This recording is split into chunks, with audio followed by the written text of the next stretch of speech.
हाय दोस्तों, नमस्ते। मेरा नाम धर्मेंद्र है। आप देख रहे हैं जीरो रिलीजन यूट्यूब चैनल। आज हम चर्चा करने जा रहे हैं विज्ञान भैरव तंत्र के 112 ध्यान की विधियों के बारे में। तो दोस्तों, विज्ञान भैरव तंत्र किसी धर्म की किताब नहीं है, यह प्रायोगिक किताब है।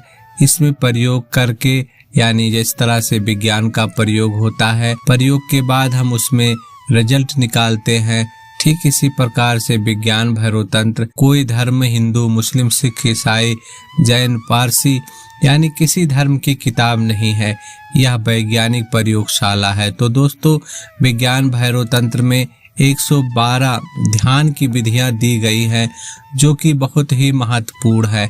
आज के समय में अराजकता फैल गई है, समाज में जातिवाद, छुआछूत, ऊंच नीच, बहुत सारी भावनाएं लोगों के अंदर चल रही हैं, जिसके कारण से लोग मानसिक रूप से बीमार हैं और शारीरिक रूप से बीमार हैं।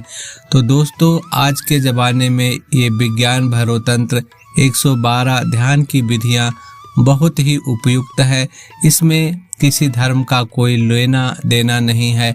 आप चाहे हिंदू हैं तब भी इस प्रयोग को कर सकते हैं, आप मुस्लिम हैं, सिख हैं, ईसाई हैं, कोई भी इस प्रयोग को कर सकता है। तो दोस्तों, आज हम बताते हैं विज्ञान भैरव तंत्र की 112 विधियों की भूमिका के बारे में बताते हैं, और आपको एक एक सूत्रों का वीडियो मिलेगा। आपको अपनी राय देनी होगी।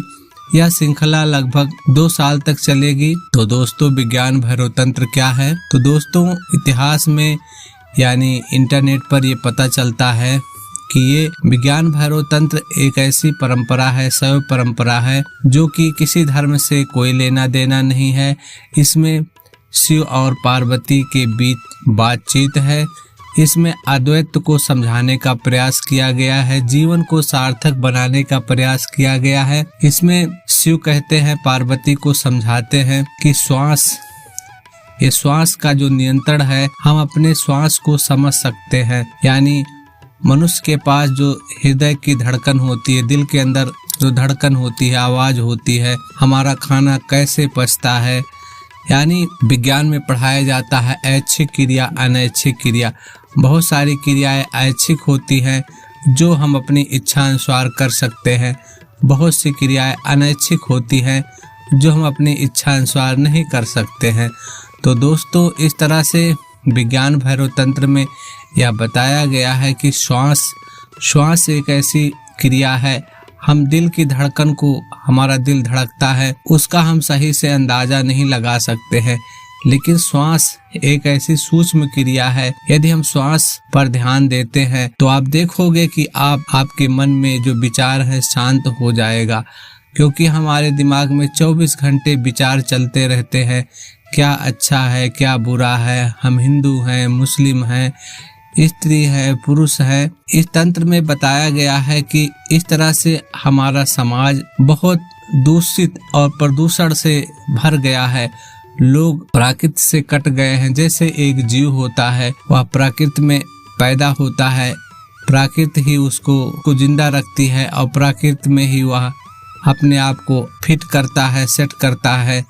तो दोस्तों, इस तरह से आज के आधुनिक युग में, इंटरनेट के युग में, कंप्यूटर मोबाइल के युग में लोगों के दिमाग में 24 घंटे सूचनाएं भरी जाती है। लोग 24 घंटे समाचार देखते रहते हैं, वीडियो देखते रहते हैं, रील पे रील स्क्रॉल करते जाते हैं, जिसके कारण से हमारे दिमाग में अत्यधिक सूचनाएं भर जाती हैं। तो दोस्तों, इन सूचनाओं को डिलीट करना पड़ता है। जिस तरह से आपका मोबाइल जब भर जाता है, आप में डाटा नहीं रह जाता है, यानी आपके मोबाइल में MB जगह खत्म हो जाता है, तो आप मोबाइल को फॉर्मेट करते हैं, मोबाइल के सॉफ्टवेयर को कम करते हैं, मोबाइल में जो वीडियो गेम होता है या कोई आपने वीडियो डाउनलोड करके रखा है, उसको आप डिलीट करते हैं। उसके बाद आप देखते हैं आपका मोबाइल अच्छे से चलने लगता है। इसी तरह से यदि हमारे दिमाग में अत्यधिक विचार भर जाते हैं, हमारा दिमाग 24 घंटा विचारों के इर्द गिर्द घूमता रहता है, जिसके कारण से जो प्रकृति के द्वारा दिया गया सॉफ्टवेयर है, जो नेचर हमको दे करके पैदा करता है, जो हमारा ह्यूमन का नेचर है, जो प्राकृतिक गुण है, वो सारे छुप जाते हैं जब हम आँख से चीजों को देखते हैं, कान से सुनते हैं और उसी पर विचार करते रहते हैं। हमारे दिमाग में सुबह से शाम तक विचारों का एक श्रृंखला चलती रहती है और जैसे ही हम आंख बंद करके अपनी रीढ़ की हड्डी सीधी करके श्वास पर ध्यान देते हैं और हम देखते हैं श्वास अंदर जा रही बाहर जा रही है, वैसे ही हमारे दिमाग में विचार शांत हो जाते हैं, हमारे दिमाग में कोई विचार नहीं रह जाता है। तो हम देखते हैं एक ताजगी महसूस होती है, जिसके कारण से हमारे मानसिक रोग ठीक हो जाते हैं और मानसिक रोग भी ठीक होते हैं, शारीरिक बीमारियां भी ठीक होती हैं। तो इस तरह से प्रयोग करके यह देखा गया विज्ञान भैरव तंत्र में 112 ध्यान की विधियां हैं। इसमें से एक विधि एक व्यक्ति के लिए पर्याप्त है दोस्तों, लेकिन 112 विधियों में एक विधि का पता लगाना कि हमारे लिए कौन सी विधि उपयुक्त है, कौन सी अनुपयुक्त है, बड़ा टेढ़ा काम है दोस्तों। इस टेढ़े काम को हम शुरू करने जा रहे हैं। 112 ध्यान की विधियों को हम आपको 2 सालों में धीरे धीरे करके समझाएंगे, बताएंगे और प्रयोग करके देखेंगे भी। पहले 1 सप्ताह तक एक विधि पर प्रयोग करेंगे, देखेंगे उसमें क्या फायदा हो रहा है, क्या नुकसान हो रहा है। तो दोस्तों सबसे जटिल काम है 112 विधियों में से कौन सी विधि आपके लिए उत्तम है, कौन सी विधि आपके सेहत को अच्छा कर सकती है, कौन सी विधि आपको ध्यान में ले जा सकती है, कौन सी विधि आपको परम सत्य में ले जा सकती है। तो दोस्तों ये बहुत टेढ़ा काम है। हर व्यक्ति के लिए अलग अलग विधियां हैं। जो व्यक्ति इमोशनल ज़्यादा होता है उसके लिए अलग विधि का प्रयोग किया जाता है, जो व्यक्ति तार्किक होता है उसके लिए अलग विधि का प्रयोग किया जाता है, जो व्यक्ति गुस्से वाला होता है उसके लिए अलग अलग विधियों का प्रयोग किया जाता है। तो इस तरह से आपको 1 से लेकर के 112 ध्यान की सभी विधियों पर प्रयोग करके देखेंगे कि कौन सी विधि किस व्यक्ति के लिए उपयुक्त है। आप बहुत धीरे धीरे करके 1-1, 2-2 विधियों का, मुश्किल से आपको 10 विधियों का अभ्यास करना पड़ेगा। 10-15 विधियों के अभ्यास करने के बाद आपको पता चल जाएगा कि आपकी उपयुक्त विधि कौन है। तो सबसे सहज विधि जो है वो सांस पे आधारित है। बुद्ध धर्म में भगवान बुद्ध जिसे लोग कहते हैं, उन्होंने विपस्सना बताया है, ध्यान की एक विधि को विपस्सना बताया है जो श्वास पे आधारित है। तो दोस्तों विज्ञान भैरव तंत्र पर श्वास पे आधारित कुछ विधियां हैं जो कि सबसे सहज है लेकिन सबके लिए काम नहीं आती है। ऐसी विधि जो व्यक्ति शांत रहता है, प्रसन्नचित रहता है, यह विधि ऐसे लोगों के लिए काम आती है। तो इस तरह से हम श्वास की विधियों का अभ्यास करेंगे। इसमें श्वास को देखना होता है। जैसे ही हम अपने आंख बंद करके श्वास को देखते हैं, श्वास को आते जाते देखते हैं, तो आप देखेंगे आप वर्तमान में हो जाते हैं। आपके दिमाग में चलने वाले सभी विचार शून्य हो जाते हैं। अक्सर देखा जाता है दिन में हम सुबह से शाम तक विचारों में खोए रहते हैं, उसके बाद रात में सपना आता है विचारों का। तो इस तरह से हमारा दिमाग कभी शांत नहीं रहता है, अशांत रहता है। तो दोस्तों इस समय मोबाइल का, कंप्यूटर का, इंटरनेट का जमाना आ गया है। बच्चे लगातार वीडियो देखते हैं, शॉर्ट रील देखते हैं, जिसके कारण से उनका दिमाग भर जा रहा है।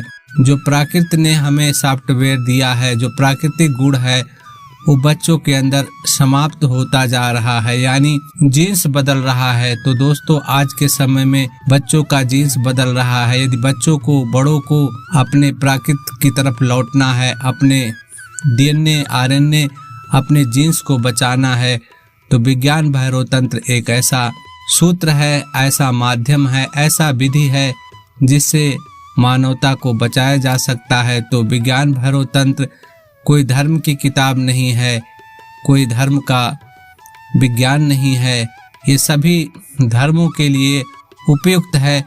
किसी भी धर्म का व्यक्ति इस प्रयोग को आसानी से कर सकता है, समझ सकता है, जान सकता है और अपने आने वाली पीढ़ी का डीएनए, आरएनए बदलने से भी रोक सकता है।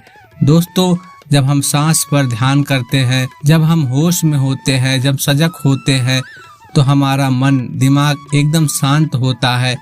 जब हमारा मन दिमाग शांत होता है, कहने का मतलब है हम मोबाइल के सॉफ्टवेयर को, डाटा को डिलीट कर सकते हैं, लेकिन हमारे दिमाग में जो डाटा है उसे हम डिलीट नहीं कर सकते हैं।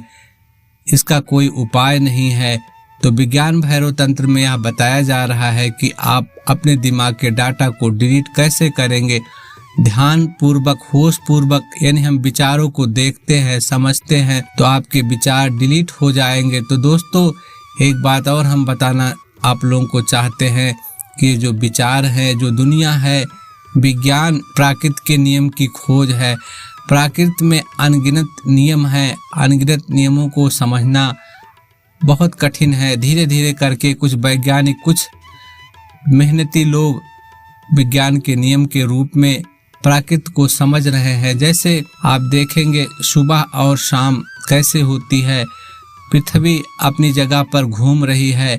पृथ्वी को किसने घुमाया, विज्ञान तो समझाएगा, लेकिन आप समझ नहीं पाएंगे। इतनी बड़ी पृथ्वी इतने सालों से अपने स्थान पर गोल गोल घूम रही है, जिसके कारण से दिन और रात होता है। पृथ्वी सूरज के चारों ओर घूम रही है और कभी उत्तरी ध्रुव की तरफ जाती है, कभी दक्षिणी ध्रुव की तरफ जाती है, जिससे ठंडी गर्मी आती है, ऋतुएं बदलती हैं। तो दोस्तों, इस तरह से पृथ्वी में अनेक रहस्य छुपे हुए हैं। उन रहस्यों को जान पाना असंभव सा है। तो इस तरह से मनोवैज्ञानिक दार्शनिक कहते हैं, हम अक्सर सोचते हैं 2 दूनी 4 होता है। हम हर समस्या को गणित के हिसाब से सुलझाना चाहते हैं, लेकिन दोस्तों, कोई भी समस्या गणित के हिसाब से नहीं सुलझती है।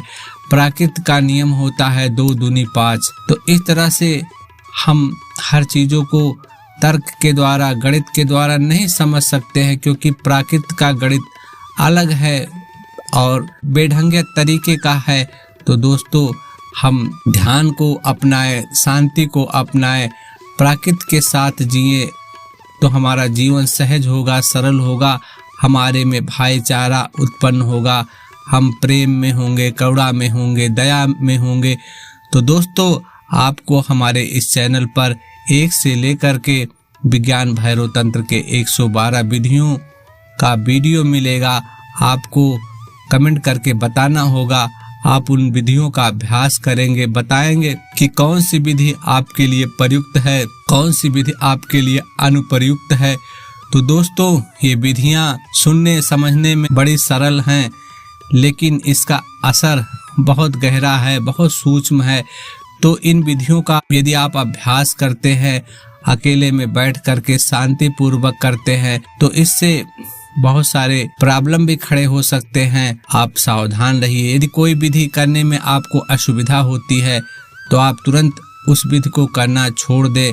जिस विधि को करने में आपको अच्छा लगता है, सहजता से कोई भी विधि का अभ्यास कर रहे हैं, तो सहजता के साथ अभ्यास करेंगे, सजगता के साथ अभ्यास करेंगे। यदि किसी विधि को आप करते हैं, आप में दिमाग में विचार शून्य होने लगता है, बेचैनी होती है, कोई परेशानी होती है, तो तुरंत उसे छोड़ दे और कमेंट करके बताएं कि आपको क्या परेशानी हो रही है। तो दोस्तों, विज्ञान भैरव तंत्र माना जा रहा है कि ये किताब ऐसी किताब नहीं है, ऐसा वैसा ग्रंथ नहीं है। ये हजारों सालों का मनोवैज्ञानिक प्रयोग है। हजारों सालों तक ऋषियों ने, भारत के विद्वानों ने, दुनिया के विद्वानों ने इस पे रिसर्च किया, रिसर्च करके अपनी बात बताई और बाद में किसी ने इसको किताब बना दिया, लिख दिया।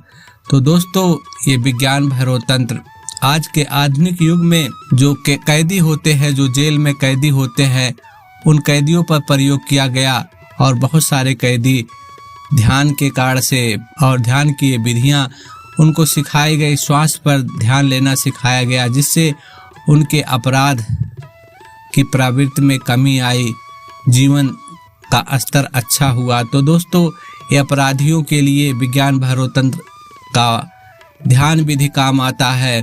बीमार लोगों के लिए भी, अस्पताल के लोगों के लिए भी, यदि कोई बीमार व्यक्ति है, यदि आप उसे ध्यान कराते हैं, विज्ञान भैरव तंत्र के 112 विधियों में एक ध्यान की विधि यदि उसके लिए प्रयुक्त है, तो उसकी बीमारी ठीक हो जाती है। दिमाग की बीमारी भी ठीक होती है, शरीर की बीमारी भी ठीक होती है और धर्मों की बीमारी भी ठीक होती है। तो दोस्तों, विज्ञान भैरव तंत्र की ये किताब, ये जो सूत्र है एकदम वैज्ञानिक सूत्र हैं। सत्य को पकड़ने का थोड़ा सा इशारा है, थोड़ा सा संकेत है, क्योंकि दुनिया यानी प्रकृति में इतना रहस्य है, इन सब रहस्यों को समझ पाना असंभव है। छोटे मोटे रहस्यों को, थोड़े थोड़े रहस्यों को कुछ वैज्ञानिकों ने समझा, जिसके कारण से आज आप मोबाइल से बात सुन पा रहे हैं, बातचीत कर पा रहे हैं। वैज्ञानिकों, कुछ लोगों के अथक प्रयास से विज्ञान के नियम को निकाला गया, जिससे आपकी मोबाइल बना, कंप्यूटर बना, जिससे जीवन सहज हुआ। तो दोस्तों, मिलते हैं अगले वीडियो में। नमस्ते।